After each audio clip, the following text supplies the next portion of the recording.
Olá, gente boa e amiga, muito carinho para você. Estamos iniciando a partir de agora o Estúdio 8, um programa que você sabe entrevista personalidades do meio político, empresarial, religioso, esportivo de nossa cidade, sempre trazendo informações, temas de relevância para que você fique bem informado.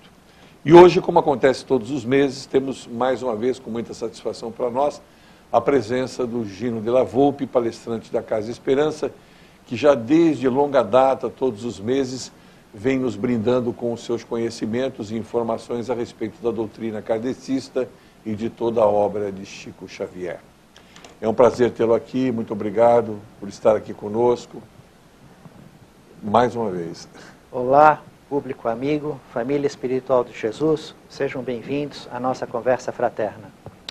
Gino, antes da gente começar, você tem uma notícia interessante. Eu estou com esse material aqui, eu queria que você falasse a respeito dele, porque é o Congresso Espírita, o Congresso Estadual, que vai acontecer em Santos, talvez pela primeira vez, se não me falha a memória. É o 16º Congresso Estadual de Espiritismo, Santos 2015, entre 18 a 21 de abril, com o tema principal, Para onde caminha a humanidade? Amor, Educação e Ética. Tem uma ficha de inscrição em que as pessoas podem retirar nas casas espíritas. Perfeito. Né, com um custo de R$120, que será um bônus.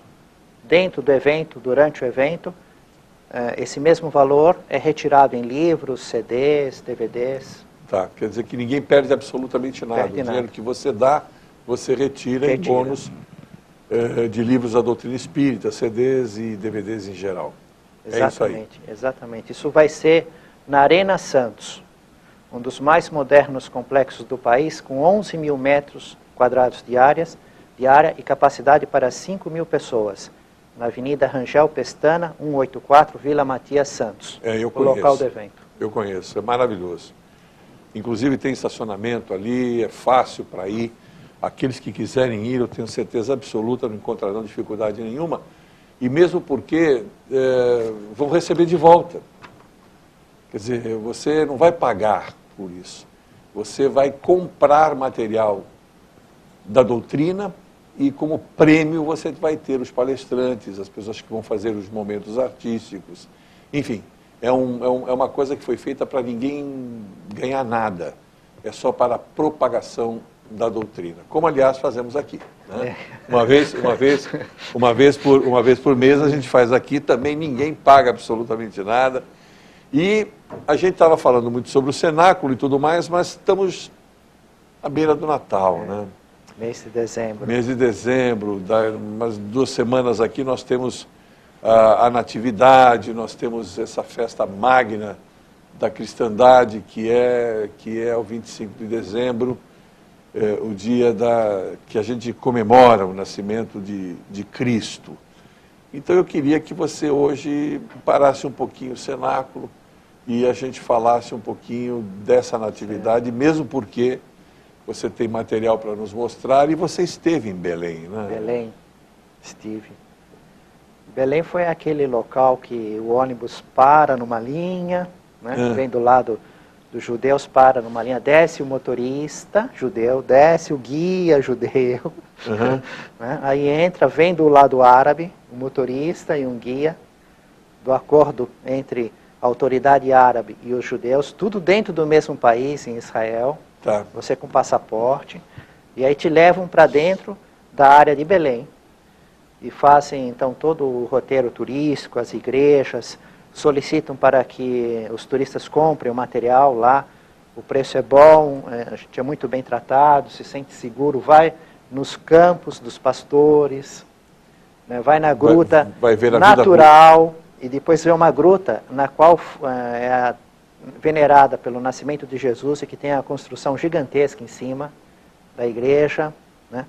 Então é em Belém que ocorre essa coisa estranha, que dentro do mesmo país, né, você leva passaporte dentro do mesmo país e é trocado em virtude de um acordo. Isso em 2011, quando eu fiz a viagem em Belém. Não sei hoje, porque a política muda, Israel né? Muda muito. Pode estar igual ou pode ter mudado. Escuta, deixa eu te falar uma coisa que sempre me falavam muito quando iam, por exemplo, no Peru, por conta de Machu Picchu, Cusco e etc. e tal. Que as pessoas, assim como falam em São Tomé das Letras, que existe uma vibração especial nesses lugares. Dá para sentir isso ou não, Gino? Em Belém, por exemplo? Dá para sentir. É muito forte. Porque as pessoas estão focadas no objetivo. Sim. Então, estão indo para Israel por quê? Fazer uma viagem de estudo a respeito dos lugares venerados do Evangelho de Jesus. Aí, por que estamos indo em Belém? Para conhecer naquela área as partes que estão no Evangelho. O local do nascimento, a gruta do nascimento, o campo dos pastores.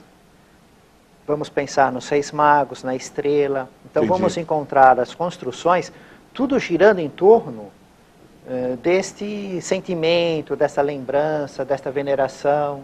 Entendi. E o pensamento dos homens atrai os espíritos com aquela sintonia. E cada um tem uma interpretação a respeito da letra.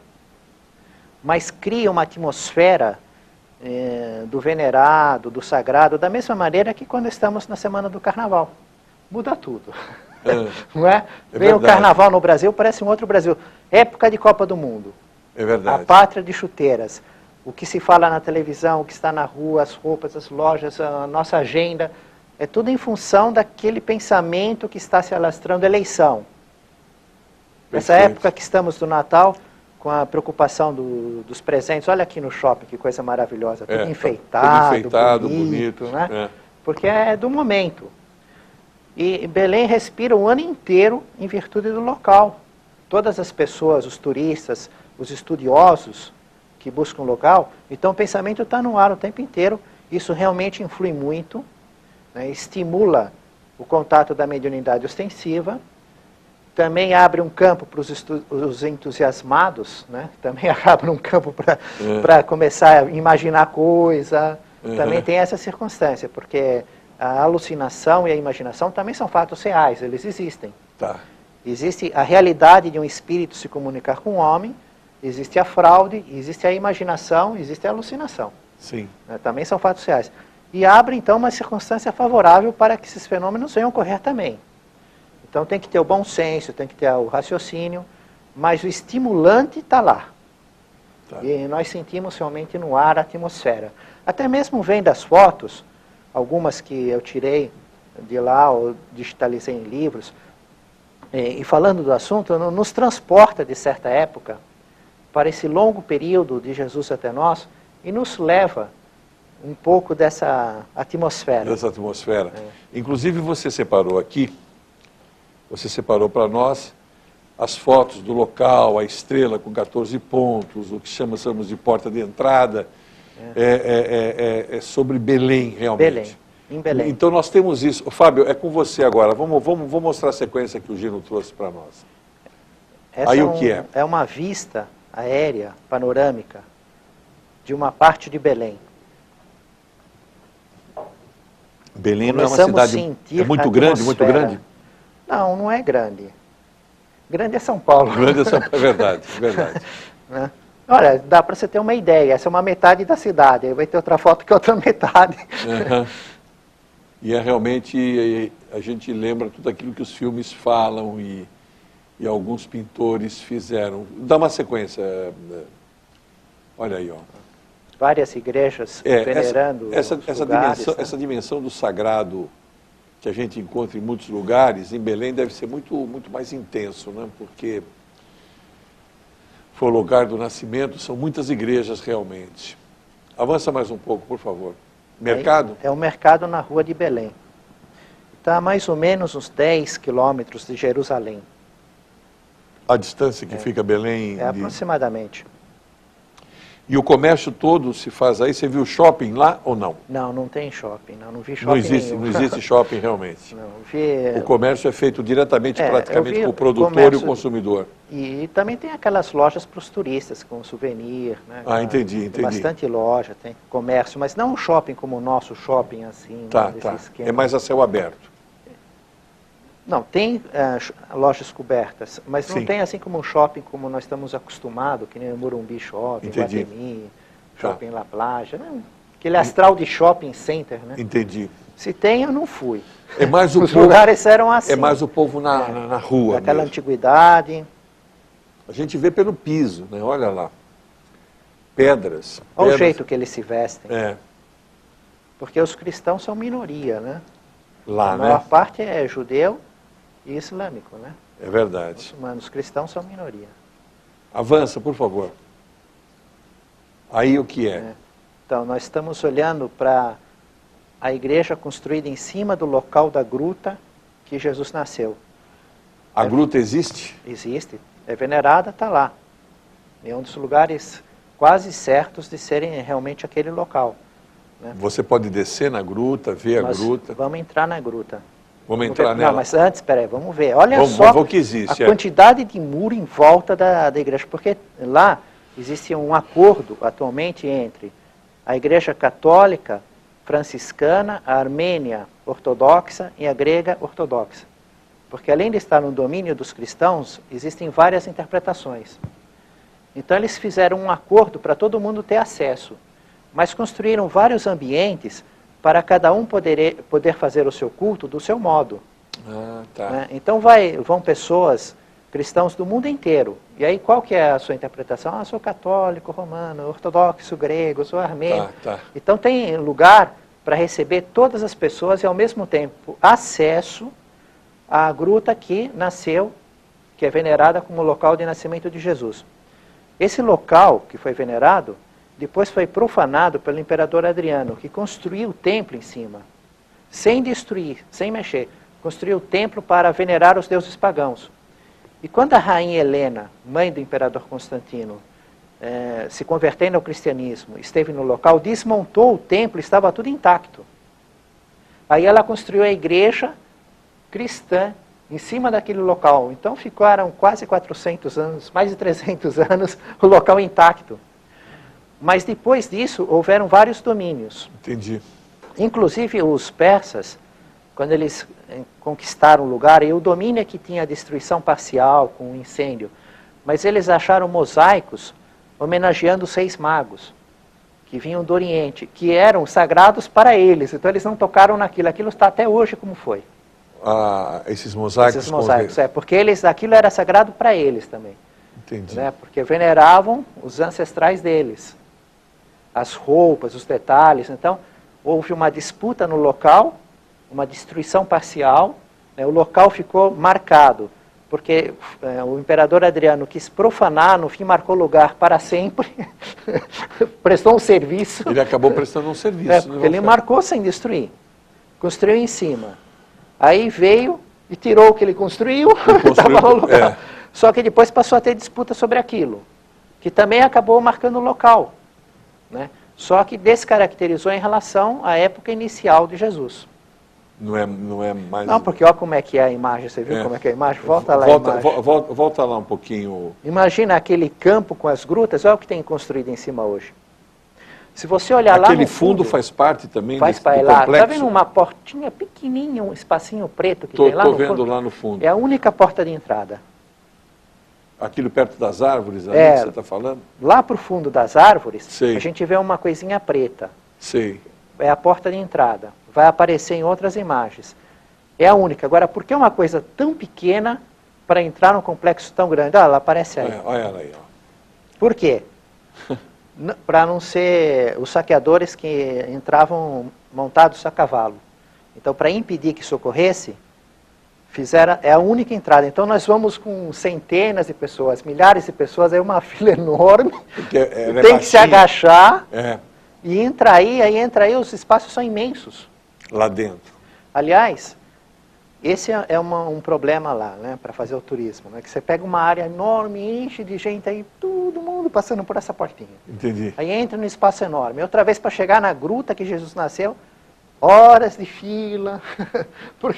E quando você entra na gruta, para você ver o local, você tem 30 segundos, tem que porque sair. já tem que sair porque outro vem atrás. Né? Então, horas para conseguir ver alguns segundos. Avança um pouquinho. Entrou por aquela porta, ó a visão que nós temos dentro da Igreja da Natividade, de uma das áreas. Não acredito. Né? Está vendo 3 pessoas Tô. em pé? Né? Então, em frente a essas 3 pessoas, nós estamos vendo um chão que tem uma coisa escura. É porque essa igreja foi construída em cima de outras. E aquela parte mostra a parte das antigas. Puxa vida, mas... Né? Porque eles vão construindo em cima, vão modernizando, vão ampliando áreas para mais interpretação, para mais culto, para mais missa, para mais veneração. Essa luminosidade que você tem aí, ela vem de fora ou é dentro mesmo e tudo mais? Porque essas 2 laterais claras aí dá a impressão que a luz vem de fora, não vem? Quando eu estive no local, estava bem escuro. Agora aí foi feita uma fotografia especial. Eu não sei se por motivo de fazer a foto eles iluminaram, se era questão do dia que eu estava, mas era um ambiente muito escuro. E aí é uma igreja. Então, é uma parte da Igreja da Natividade. Aquele complexo enorme que víamos por fora, existem vários ambientes dentro. Esse é um deles. Entendi. Esse é o imediatamente que se entra quando passa por aquela porta que a gente viu. Tá. A gente viu a portinha lá no fundo, Pequena. depois viu ela de perto, entrou, se vê isso. Então você se agacha Isso é uma visão parcial. e acha uma amplidão desse tamanho. Exatamente. E aquele local lá mostra a construção anterior, os mosaicos, o piso da construção anterior que foi construída esta em cima da outra. Perfeito. No local da outra. Então vai mudando os níveis. Pois é. Então para chegar na gruta você vai ter que descer a escada depois. Interessante, né? porque foi subindo. E a gruta não está aí, você vai fazer caminho para ir na gruta. Então vamos ver, que eu estou curioso. Avança mais um pouco. Aí está o local do nascimento de Jesus e está o local que foi posto o corpo do bebê, a manjedoura. Então, olhando de frente, nós estamos vendo entre os 2 locais uma escada. Dá para ver uns 3, 4 degraus de uma escada. À direita, sim. Tem umas velas ali, alguma coisa. Exatamente, atrás daquelas velas. Tá. Para chegarmos nesse local, nós descemos as escadas. Então, na verdade, para chegar, a gente desce a escada e, descendo a escada à direita, é o local do nascimento. Descendo a escada à esquerda, é o local da manjedoura. Veja que coisa interessante. Todos esses adornos que tem aí seguem um tipo de colorido, né, que não é habitualmente o nosso, mas é daquela região. Aí é o acordo entre as interpretações da ortodoxa grega, da Armênia, das várias seitas, né, do cristianismo, que estão controlando e administrando o local.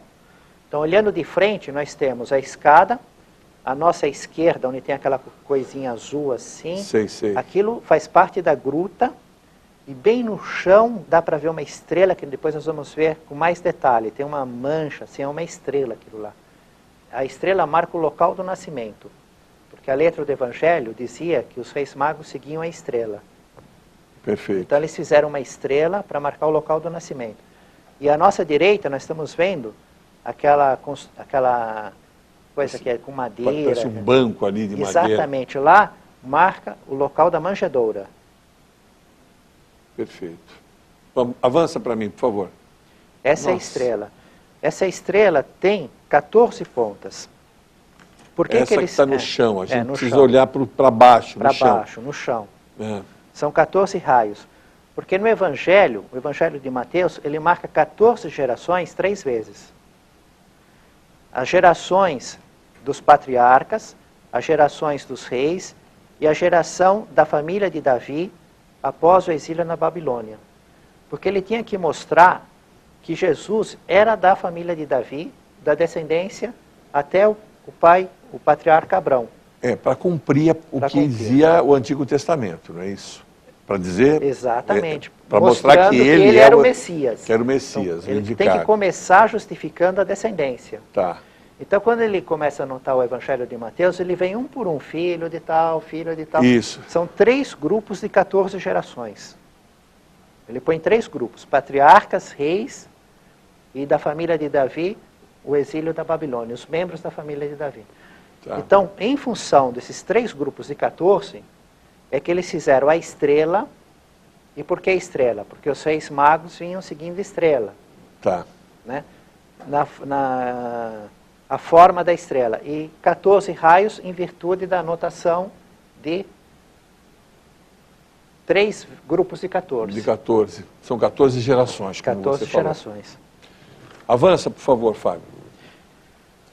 Está inscrito aí, em latim, aqui nasceu Jesus Cristo da Virgem Maria. Está escrito em latim aí. Tá. Que não dá para ler. Não dá para a gente ler. Deixa eu fazer uma pergunta. Eu tenho a sensação, esses incensários que estão pendurados aí e tal, né? O buraco, então, não é um buraco muito grande, né? É um buraco, o quê? De uns 20 centímetros de... A gruta é maior que essa sala aqui. Não, estou falando, aquele buraco da estrela. É pequeno. É pequeno, não é isso? E a gruta é do tamanho do estúdio aqui. A estrela você diz aquela redondinha. Assim, aquela redondinha. Deve ser assim, mais ou menos, uns 20 centímetros. Uns 20 centímetros. Agora, a gruta é maior que esse espaço aqui, do que essa sala que nós estamos. É grande a gruta. É grande. A gruta é grande. Avança, por favor, Fábio. Aí é outro ambiente. Esse é um dos ambientes, aí no caso seria dos franciscanos, né? Cristãos, católicos, franciscanos. Então eles fazem missa aí, veneram aí. São muitas as ordens católicas, né? Aquela que está lá junto com então os armênios e os ortodoxos gregos. Os ortodoxos gregos representavam a igreja de Bizâncio antigamente. Quem então, em nome do cristianismo, está nesse espaço são os franciscanos, é isso? Nessa última foto que nós vimos. Tá. Esse é o espaço para eles, só, esse espaço. Mas todo mundo tem acesso, mas aí eles usam para fazer as missas, o culto legal. Do modo deles. Tá, eu estou perguntando assim. Com as roupas, os objetos. Tá, né? Tá. Avança, por favor. Aí é uma loja ou é o mesmo espaço? Não, aí são passagens que estão venerando para chegar naquele local da gruta. Nós vimos a escadinha que desce. Vimos. Onde a parte de cima? Dá para ver no fundo dessa foto. Tem uma coluna. Uhum. Aí a gente vê algo que nem dá para ver os degraus que descem. Entendi. Começa a descer por lá. Então fica um monte de gente aqui socada para ir descendo por aquela portinha. Aí vai aos pouquinhos.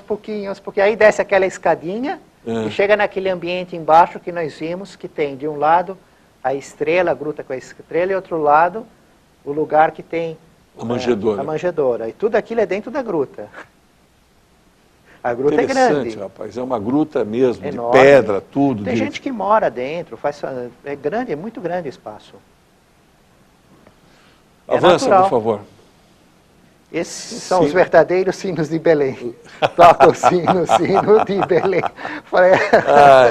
Esses são os sinos das igrejas. Lá mesmo, estão lá em Belém mesmo.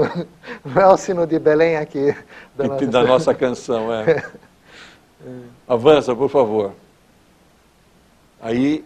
Essa igreja foi construída no campo para venerar a passagem que o anjo aparece e fala para os pastores, e depois uma milícia de anjos, né, uma milícia.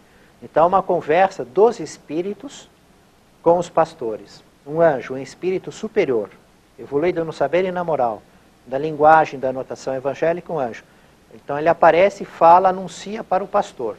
Tá. Que nasceu na cidade de Belém, o Salvador, e fala como ele está, o bebê, como pode ser encontrado, e os pastores, inclusive, vão verificar.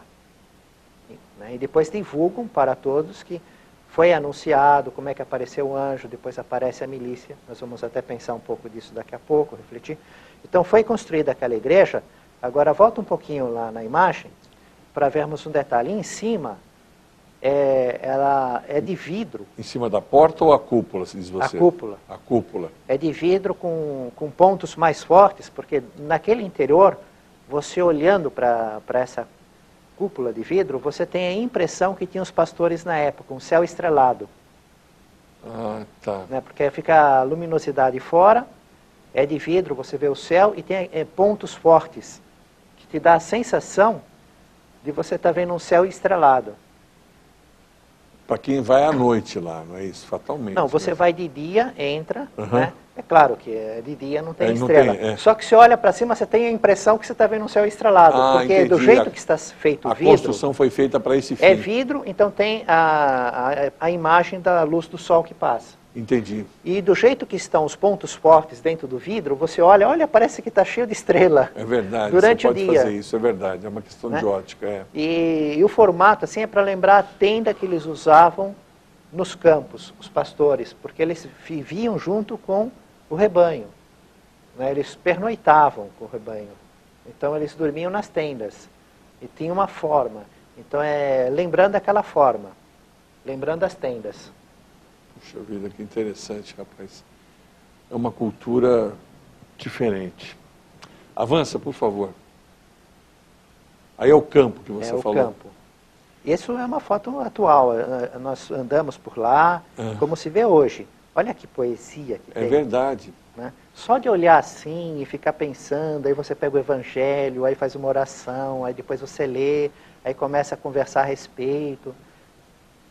Puxa vida. Imagina, você fez aquela pergunta no início. Se tinha clima ou não. Então, né? Olha só como leva o astral, né? Inclusive, isso daí é uma coisa que se repete há muitos anos, há milhares de anos, porque o pastoreio é desde aquela época, não é isso? Avança, por favor.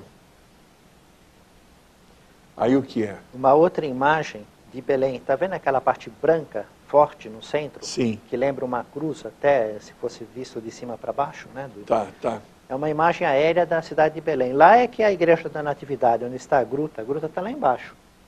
Tá. De toda aquela área construída lá. Avança. Um dia de comemorações. Procissão. Isso deve ter muito lá, né? Tem bastante. Porque, inclusive, até turisticamente é interessante. Volta um pouquinho essa foto, Fábio. Porque, ó, é uma solenidade católica. Essa eu não sei explicar, porque eu não conheço direito. Mas pelo jeito que estão vestidos... Eu conheço o espiritismo e não tem... Então, essa vestimenta, né? Essa vestimenta. Não sei dizer se é católico, se é ortodoxo grego, se é dos armênios, ou de alguma outra que não esteja no acordo da administração e também vai conhecer o local, venerar e fazem seus cultos sagrados. Avança, por favor. Uma praça? É o mesmo local, né? Só que uma imagem de mais perto do local. Daquele muro que por dentro estão as igrejas. Então, o muro também tinha um sentido de proteção, né? Contra invasões. Exatamente. A barbárie. Então, quem estava com o poder é como se fosse uma fortificação. Era obrigatório, né, para a sobrevivência. Porque houveram várias disputas e vários domínios diferentes. Então, quem ficava no domínio tinha que fazer, como fez aquela porta bem pequena, para evitar o ataque com o cavalo. Entendi. Né? E era mais fácil proteger também, porque aí você tem que proteger só aquilo. É mais fácil, Então, com menos gente, você consegue proteger, porque é só aquele espaço. O resto tudo, o muro está fazendo a defesa. Tá, avança, por favor. Acabou? Deixa eu fazer uma pergunta para você.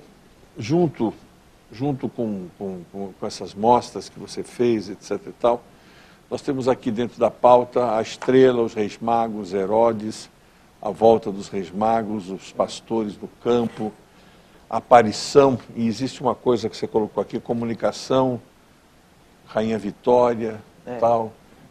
Vamos caminhar dentro dessa pasta. Isso. Tá? Mas isso depois do comercial. Aí a gente vai falar mais do que mostrar. Tá legal? Tá feito. Então é com você agora, o Fábio, o comercial, por favor. Vamos agora.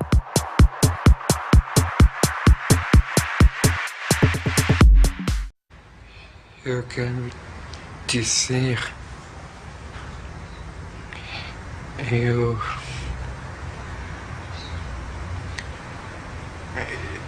Eu preciso... Eu quero dizer para você... Peraí. Se para você já é difícil pedir dinheiro, imagine para ele.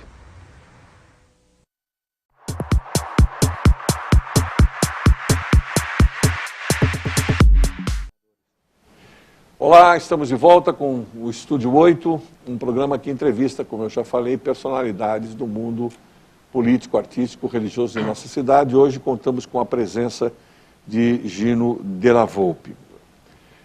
Como fazemos no início de toda a metade do programa, gostaria de lembrar que nós temos o patrocínio, o apoio cultural do Bar e Restaurante Monte Carlo, o ponto alto da gastronomia em nossa cidade. São 2 restaurantes ali na General Rondon e mais um restaurante na Praça Ivete Vargas, no Tombo. É um restaurante mesa 10, que também tem a mesma qualidade da família Monte Carlo.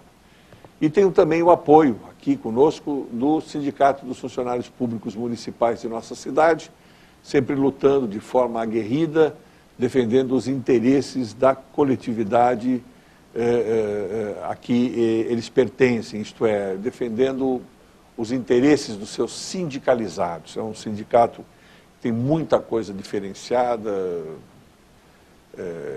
plano de saúde, seguro de vida, ali temos plantão de odontologia e agora vai começar também a habitação. Vai começar um grande conjunto habitacional através do próprio sindicato. Então, é um prazer que a gente fale sobre isso. Lá está a Márcia Ruth e o Zoel para orientar aqueles que quiserem se filiar. Muito bem, Gino. Vamos voltar, então, a Belém. Mas agora, e a natividade e a figura de Jesus no dia do seu nascimento. Vamos lá. Vamos começar pelo primogênito. Primogênito. O que entendemos por isso? Né? Que dá a impressão que é o primeiro de uma série, de vários. O primogênito, Entendi. O primeiro gerado. No entanto, não é esse o conceito da palavra no hebraico da época. Né? O primogênito é aquele que abre o seio materno. Não há necessidade de ter o segundo, o terceiro, o quarto. Tá. Né? É o que abre. Isso nós podemos observar na própria lei de Moisés, em Números 3:40, quando Moisés diz para contar os primogênitos desde a idade de 1 mês. Então a mulher teve um primeiro bebê, com 1 mês já estava contando como sendo primogênito. Sim. Quer dizer, com 1 mês não dá para ter o segundo. Entendi. Tem mais de 9. Então, o que eles entendiam com usavam essa palavra, significava como aquele que abre o seio. E abrir o seio, principalmente quando era homem, tinha um significado muito especial, porque o primogênito masculino pertence ao Senhor, teria que ser dado em sacrifício, com exceção do homem e do jumento, que seriam trocados por um cordeiro. Agora, se os pais não podem comprar um cordeiro para oferecer a Deus, aí ocorre como no caso de Jesus, que foi ofertado 2 pombos e o pagamento de 5 ciclos, que é o que manda a lei. E a psicografia de Chico Xavier confirma esse detalhe. No livro Boa Nova, o Espírito Humberto de Campos, através da produção mediúnica de Chico Xavier, tem o capítulo 5, Os Discípulos, em que ele explica como Jesus convidou e a procedência desses discípulos. E ele nos diz que Levi, Tiago Menor e Tadeu eram filhos de Alfeu e Cleófas. E Cleófas era uma parente de Maria. E eles tinham tanta afinidade e eram tão íntimos de Jesus, tinham uma relação de parentesco, não especifica qual, mas eles eram conhecidos como os irmãos do Senhor. Por isso que a Bíblia se refere aos irmãos. Irmãos do Senhor. Mas ele chega só até esse ponto. Tá. Né? Ele fala os irmãos do Senhor, que era Levi, Tiago Menor e Tadeu, na realidade eram filhos de Alfeu e Cleófas. Cleófas era uma das parentes de Maria. Tá. Né? Então ele deixa a possibilidade realmente, né, de Jesus ser o primogênito, sendo aquele que abriu o seio materno, o primeiro filho e talvez único. Tá. Porque há uma expressão na Bíblia, quando se fala dos irmãos e tudo mais, que Jesus diz, esses são os meus irmãos, se referindo àqueles que estavam aí ali ele na está pregação. falando da família espiritual. Da família espiritual, é isso. Mas, por exemplo, na sinagoga de Nazaré, em que as pessoas protestam, mas como? Nós conhecemos, é filho do carpinteiro José, conhecemos seus irmãos e suas irmãs. Fala assim na letra. Então, tem pessoas que pensam, então ele tinha irmão, Maria teve outros filhos. E outros dizem, não, é a mesma palavra que se usava para primo. Ele não teve outros filhos, é a mesma palavra. E segundo a produção mediúnica de Chico Xavier, embora não define exatamente, né, dizendo, não, ele foi filho único, não é isso que está escrito.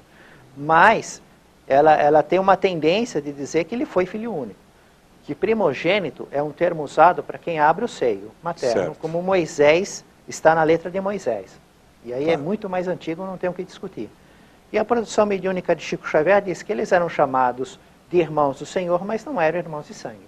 Só havia um parentesco em virtude de Cleófas ser parente de Maria. Tá. E uma afinidade, eram de Nazaré também, né? Entendi. Foram criados juntos na infância, na juventude, era de Nazaré.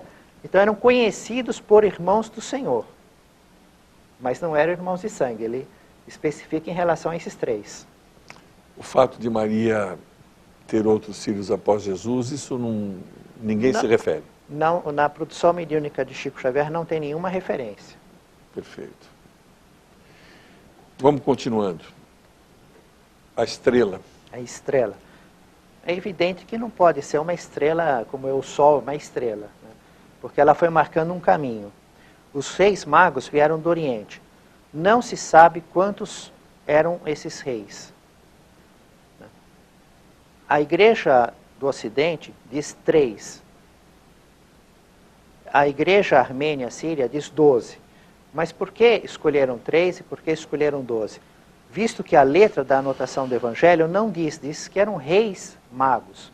Não diz quantos eram. Tá. Então 3 foi escolhido em virtude dos tipos de presentes que foram ofertados. Ouro, mirra e incenso. Ouro, que era presente de rei, para o rei dos reis.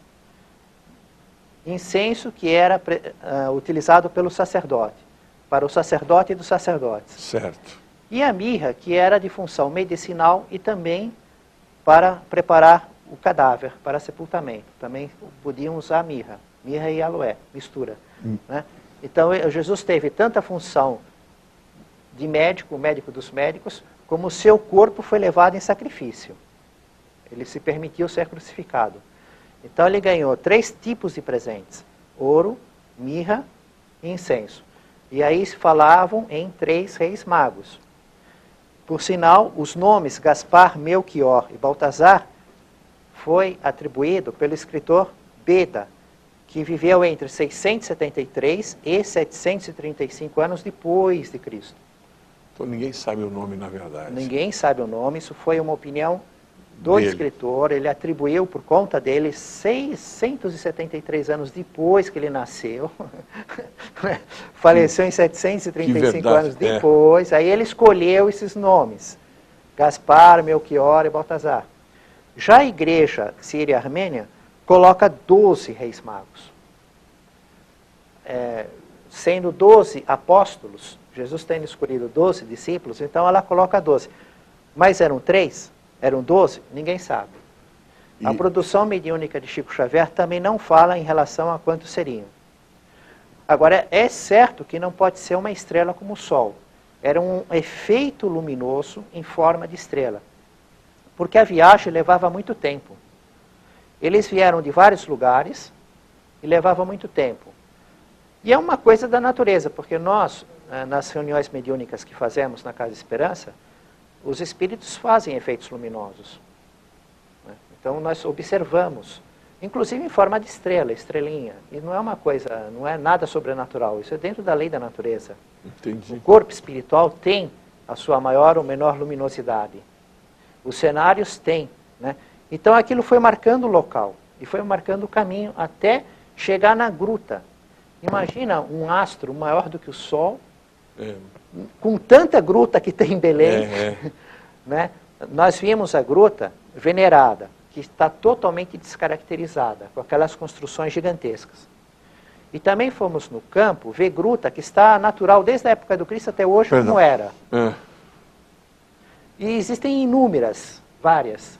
Como é que uma estrela ia marcar uma delas? Qual é a gruta? Entendi. Né? Eles foram exatamente na gruta que estava o menino Jesus. Foram conduzidos. Então era um efeito luminoso, né, que os espíritos fazem com facilidade, também podem fazer hoje, né, eventualmente usam desse recurso em reuniões mediúnicas, e foram conduzindo os reis magos. Mas quem eram reis magos? Era uma palavra que se usava para aquelas pessoas que tinham o conhecimento acadêmico, científico da época. O próprio Paulo, João 26, ele escreveu sobre esse último Papa, o Ratzinger, que abriu mão. Ele fala, ele tenta desmistificar isso, né? Que era uma gruta no sentido como nós conhecemos, etc, etc, etc. Mas é uma coisa interessante. E tem outra coisa também, a mirra é uma erva, né? Eles usavam para preparar o cadáver. Interessante, porque eu entrevistei o Pedro Menezes, que é o coordenador das bibliotecas aqui da cidade, inclusive de Vicente de Carvalho, e lá na biblioteca ele tem uma porção de ervas. E ele me presenteou na semana seguinte com aquela que vai na pizza, né, que é o manjericão. E junto ele trouxe mirra também. E aí é que eu vi como é que é a mirra, eu nunca tinha visto. É um negócio interessante. Mas continuando, você fala aqui também sobre Herodes. Esse morticínio que foi aquele medo de que havia nascido o rei de Jerusalém? Então, como eu falava, os reis magos, eles tinham um conhecimento acadêmico das ciências da época, da anatomia do corpo, das estrelas, os movimentos das estrelas, um conhecimento que a gente hoje tem na engenharia, na química, na medicina. Tá. E além disso, quer dizer, eram sábios. E além disso, eles tinham comunicação com os espíritos. Ouviam os espíritos. Então é por isso que os espíritos foram conduzindo os reis magos, ou seja, pessoas com conhecimento notável no saber, na interpretação de sonhos. Só que quando eles estavam a caminho, eles passaram por Jerusalém. E aí é que entra a questão do rei Herodes. Que eles disseram para o rei Herodes que eles estavam sendo levados ao local do nascimento de quem seria o rei dos reis, do Salvador. E o rei Herodes era o grande rei da época. Então ele não podia, no entendimento dele, ele tinha que matar essa criança. Então o que ele usou de uma hipocrisia refinada. Ele disse para os reis magos: vocês vão até lá, localizam um local em Belém, que era a previsão que estava nas escrituras, que o Salvador nasceria em Belém, na tribo de Davi, né? Volte e me digam aonde é o local, quem é a criança, para que eu leve os meus presentes. Mas no íntimo ele queria matar. Perfeito. Então os reis magos foram seguindo o sinal luminoso em forma de estrela até o local, fizeram as suas ofertas, só que na hora de voltar e avisar o rei Herodes o Grande, eles foram avisados por esses espíritos, para não fazer o mesmo local, para voltarem por outro caminho. Né? E aí o rei Herodes ficou, mas aí, cadê eles? Foram embora e não vieram me avisar. Então não sobrou outro recurso, né, para o senhor entender. Não, então vamos lá, e para não ter erro nenhum, vamos matar de 2 anos para baixo. Puxa vida. Todos os meninos de 2 anos para menos, na área de Belém, né, houve um morticínio das crianças. Isso já tinha sido previsto por um profeta que isso iria ocorrer. Vejam, são centenas de detalhes que são previstos desde Moisés até Jesus, quer dizer, mais de 1000 anos antes, e que realmente acaba ocorrendo na vida de Jesus. Como é que alguém pode prever o morticínio das crianças naquele local, falar de Raquel, do choro, porque ela está sepultada lá, é uma das matriarcas do povo hebreu, e o túmulo de Raquel nós visitamos, está lá em Belém.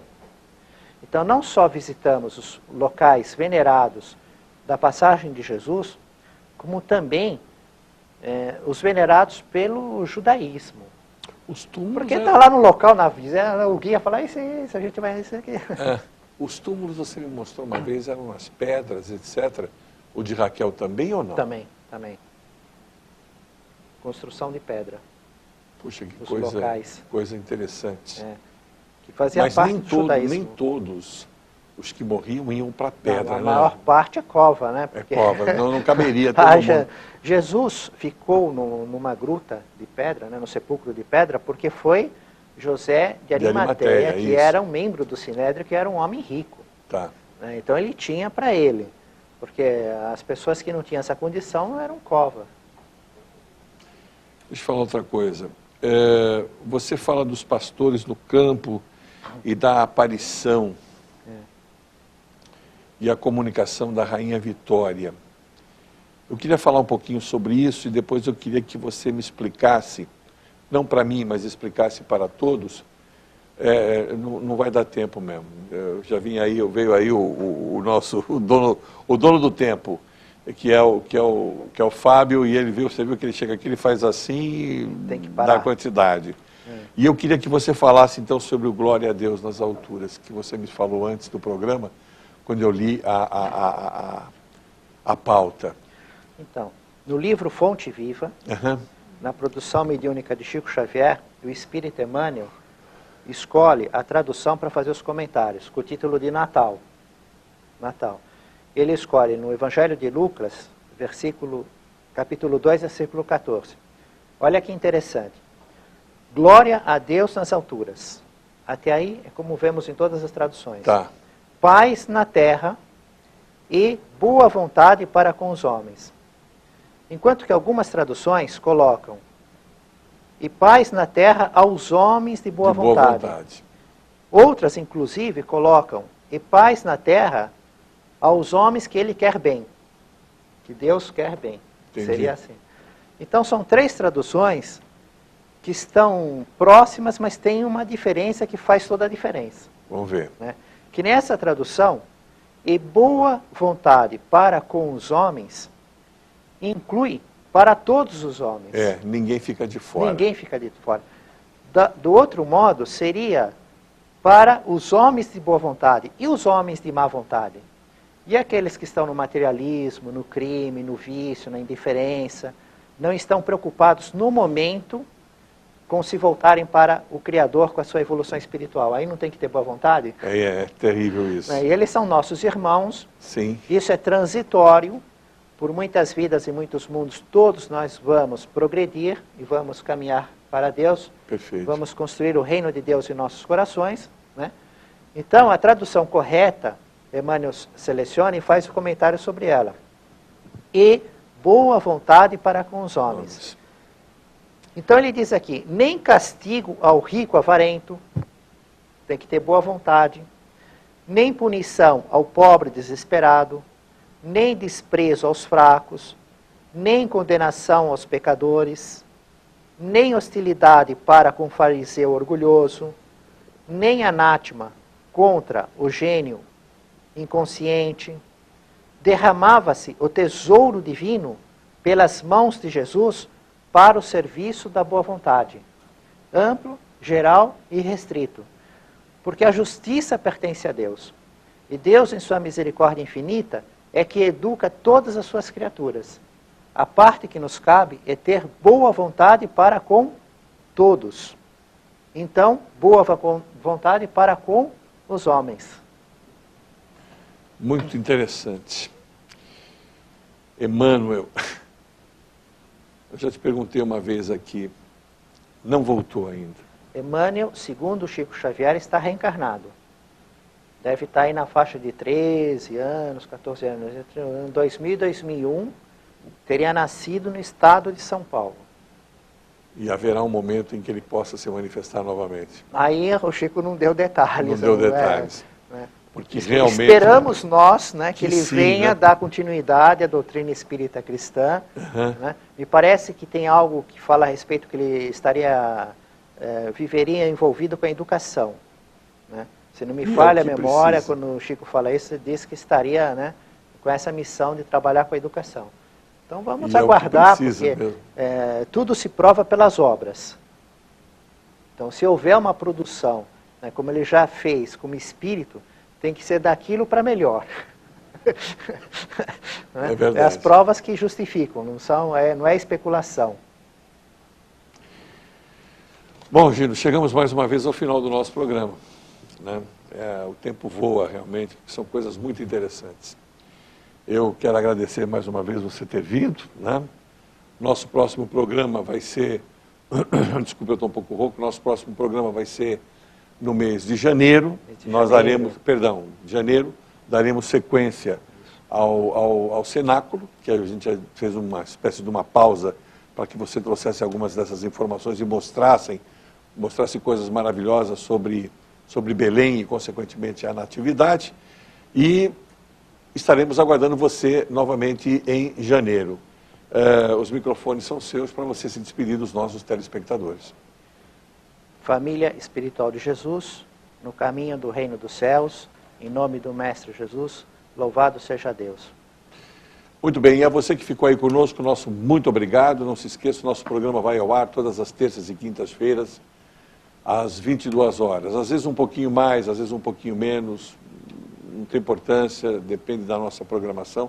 Mas o programa é repetido ao longo da programação em horários diferenciados, de manhã, de tarde, de madrugada também. Não se esqueça que o nosso sinal está simultaneamente acontecendo no canal 8 e no canal 22, canal 8 e canal 22.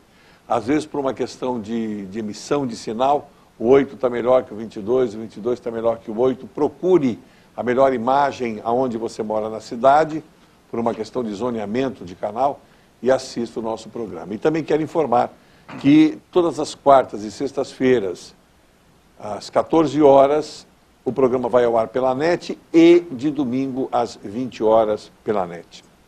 A você que ficou conosco, o nosso muito obrigado pela sua companhia, pela permissão que você nos dá de entrar na sua casa, trazendo sempre informações, como eu disse, de relevância. E fique com a gente. Fique aqui, fique no 8, porque além de trazer pessoas muito interessantes, aqui no 8 a gente sabe o que diz. Até logo, se Deus quiser.